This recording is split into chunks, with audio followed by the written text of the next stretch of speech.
My name is Bill Prankard. I'm an evangelist from Canada, and this is my spiritual son, Stephen Carlton.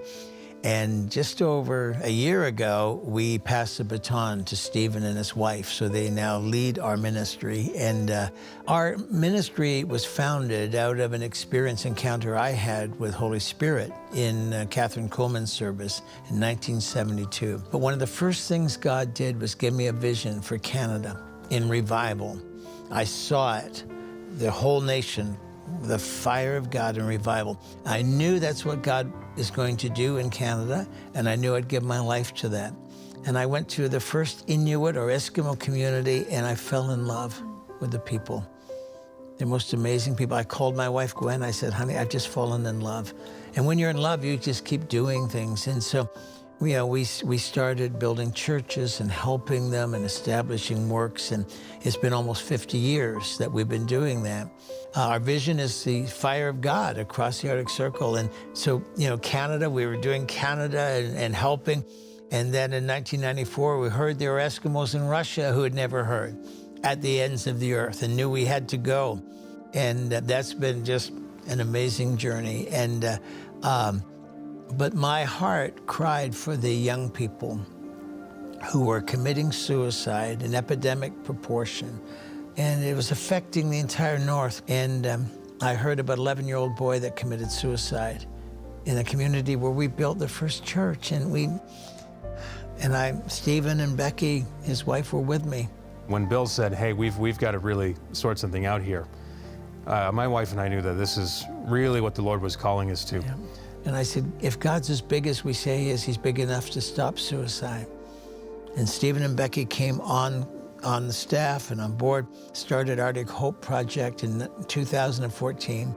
And the government reports since 2014, suicide is going down in the North. And we started holding youth conferences in the same community where this boy took his life. In the course of 2 or 3 years, we saw in and around 150 to 200 young people give their hearts to the Lord. The community of Cape Dorset is between 1,100 to 1,200 people. So roughly 1 in 10 had encountered Jesus in that town. So we're very encouraged. And to hear that, you know, since the launch of the Arctic Hope Project in 2014, hear the announcement that suicide rates had been declining year by year, which again made national attention because this is the highest rates in the entire country. And statistically speaking, the most hopeless place in all of Canada. Yeah. And this is the place where the gospel is being preached. This is the place where the captives literally are being set free. Yeah. And yeah, it's just been quite a cool little thing to be a part of, you know. In that time period, when he visited all of these communities, over 800 have committed their lives to Jesus. Now, again, you know, you compare that to statistics in a crusade somewhere in America or Africa, but this has never happened in Canada's Arctic before, never happened. There's an army of young men and women being raised up.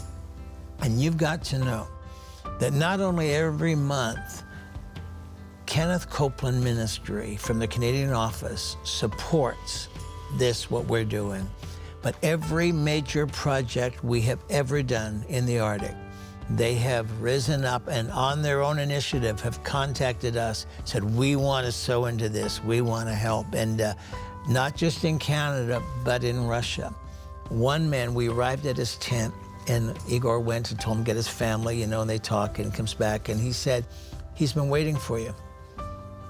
And I just said, he didn't know we were coming? Like, no, he's not. He said, this is what he said. They knew there was a God, and they didn't know how to get to him. Night after night, they would go outside and look at the moon and the stars, and as loud as they could, yell, whoever you are, send somebody to tell us how to get to you. Like, when it's harvest time, it's not just harvest time in Fort Worth, Texas, or in Ottawa, Canada. It's harvest time everywhere. And what propels both of us is there are people that are saying, why didn't you come sooner? And there are people saying, send somebody. But I'm here to tell you, because of KCM and their partners, their prayers and their support, the North is being changed.